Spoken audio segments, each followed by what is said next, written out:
Welcome back to AM Northwest.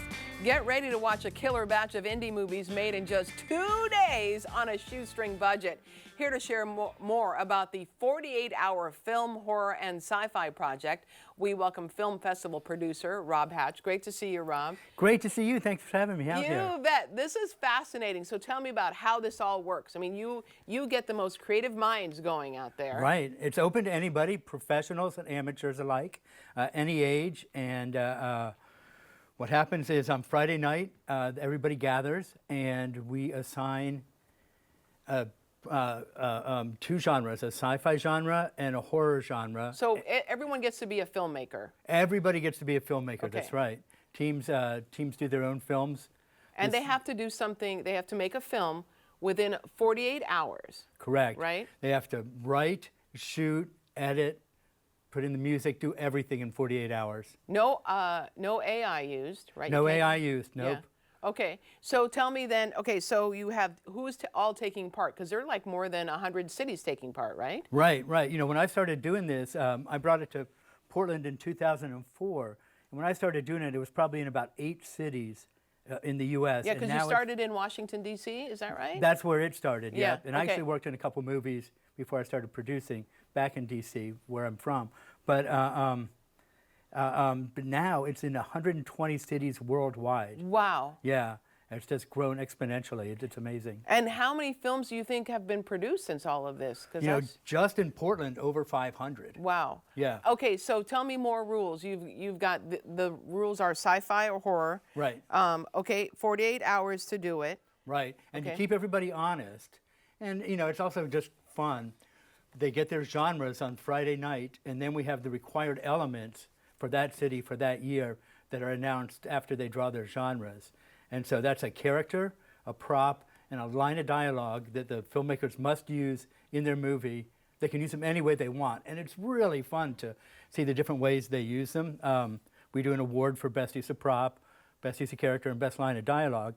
So this year, the character is Philip, or Phyllis Dembowski, traveling salesperson. Okay. And our prop is a statuette. And the line of dialogue this year is, what did you expect? Yeah, what did you expect? Yeah. Okay. So was that what you gave people this year or Yes. last year? That was this year. This year. This was, you know, just last weekend, yep. Okay. And how, like, what did you see? What did I see? I Yeah. saw everything. Yeah.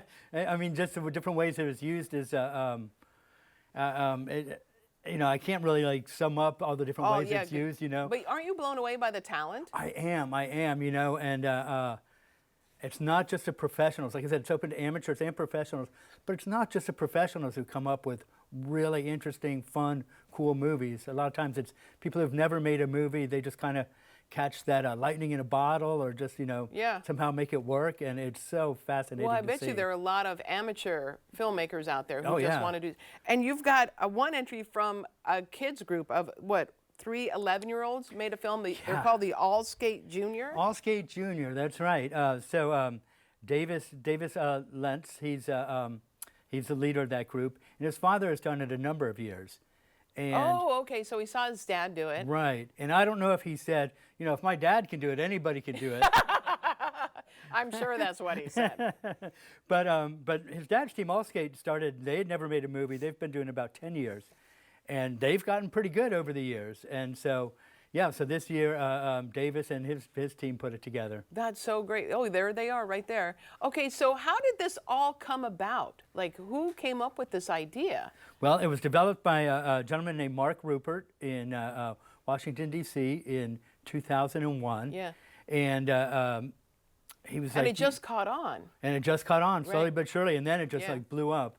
Yeah. And you know, the first year he was like, we'll just see if anybody does this, wants to do this. Yeah. And you know, and then it's just grown. Yeah, it's incredible. Okay, now you've got a big screening, Portland screening Yeah. on Sunday. Yeah. So tell me about that. All right. Well, we're back at the Hollywood Theater.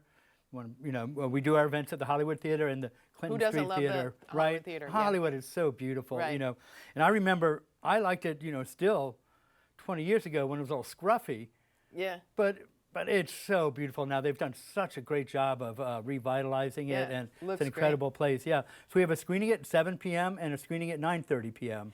And there are something like over 20 short films? There's 12 short films in each screening group. They're between 5 and 8 minutes long, each film. And do you judge them? We do. Okay. We have a panel of 3 judges each time. We've had judges from one of the producers of Portlandia was a judge a couple of times. Yep. And we have the owner and programmer of Clinton Street Theater as a judge this time. And we do the audience favorite awards. Oh, great. The audience gets to vote for their favorite at each screening. And we announce those at the end of the night. So that's fun. You know, it used to be we had paper ballots and golf pencils. And they would have, everybody have to fill them out. We'd have to go back and count them, you know, and then send out emails about who won. But now we can tell everybody who won at the end of the screening. So everybody loves that. I love it. Right? I love it. It's so much more fun. We're going to put all the information for everyone on the 48-hour film and horror sci-fi project, all the screening festival, on our website at k2.com. Rob, thank you very much. Thank you so much for having me. It's You been bet. right. Okay. All right, we'll be right back with more AM Northwest. Don't go away.